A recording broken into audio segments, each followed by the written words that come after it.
You've been talking about your joy factor, and that's an important thing when you're looking at celebration and when you're talking about joy is to understand, where you are at with it. But what Bill and I want to do is we want to transition a little bit. Let's talk about, what does the Bible have to say? Yeah. One of the things I want to bring is that in Psalms, it does talk about that we are designed for joy. And we've really been created for it. That's the way God made us. Yeah. Let me just read with you right here in Psalm 16, verse 11. It says, "You have made known to me the path of life. You will fill me with joy in your presence, with eternal pleasures at your right hand." Now, a couple of great things that scripture tells us about is on the first part of that is it's talking about the here and now, that there is the joy here.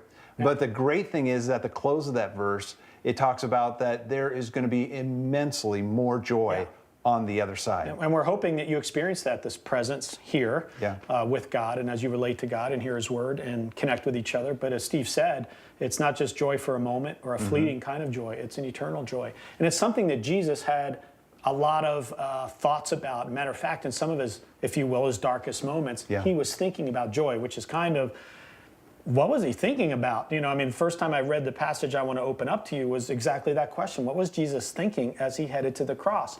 In John 16, Jesus was in the upper room with his disciples. And in verse 24, he talks a little bit about what his experience is with them, and he's trying to encourage them to experience full joy that he has for them. And he says, "Until now, you haven't asked for anything in my name. Ask and you'll receive, that your joy will be complete." So he wants them to experience his joy by coming to him in prayer and experience that relationship with him. And this is Jesus talking again, just about moments, really. But not only what you're talking about there with Jesus is that all through the New Testament, we see that model. When you look at what Paul says and what Timothy and all through the epistles is that this joy that Jesus talked about, which Jesus showed in the good times and the bad times. Yeah, he showed it throughout his, he went with up and down with it. He had this steadiness and joy. John 17, Jesus praying in the upper room says, "I'm coming to you now, but I say these things to you while I'm still in the world." And he says to the Father, "that they may have the full measure of my joy." Here he is again, looking at the cross, but saying, I want my followers to have the joy that I have. And I always thought, what joy could he have as he is heading to the cross? Yeah. But that joy is relational, isn't it? It has to do with relationship. Yeah, and one of the things that I'm encouraged in a scripture, I think of is in 1 Thessalonians 3,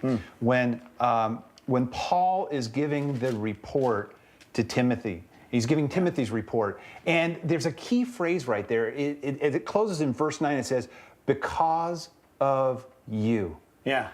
And it's that whole part that joy is brought in on the relational side. It's day in and day out. And if there's anything I could say to you guys that are just floating in the group together, is that you can be a critical instrument of bringing that joy into the people that are sitting in that circle with you. So as we look more at Scripture, we don't want to just talk to you about what Scripture says. We want you to dive in, dig in for yourselves, and look at a Bible passage and look at what it says about this new community called the church, and how did they experience or feel a sense of joy? What was it that they were celebrating?